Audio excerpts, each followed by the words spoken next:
eggs.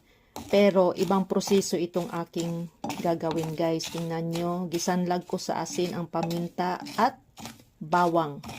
Papalamigin ko muna yan bago ko ilagay ang itlog. Pero hindi ako gagamit ng tubig guys. So ito na guys, ang aking new version sa paggawa ng salted eggs.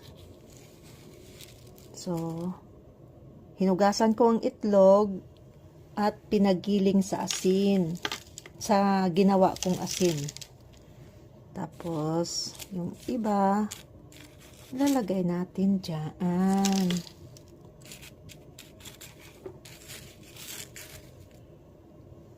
Bango guys kasi may bawang. Lagay natin yan dyan.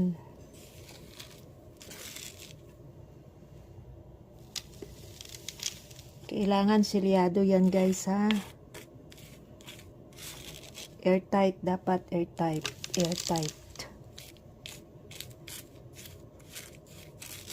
So, after 10 days guys, tingnan ko yan.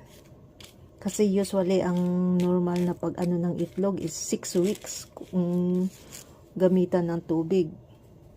So, ito tingnan natin guys. Tama na yan. Ito, itabi ko lang ito guys. Kasi hindi naman yan masisira kasi hindi naman siya basa eh. Hindi yan masisira. Ang bango guys, grabe. Ang bango talaga.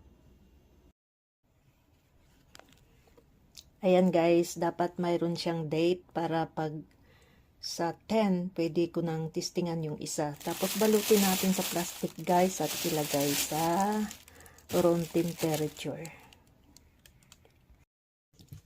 So, may sira kaming maliit na freezer, guys. Diyan ko lang yan siya ilagay sa loob. Ayan. Okay naman ang temperature, hindi naman mainit.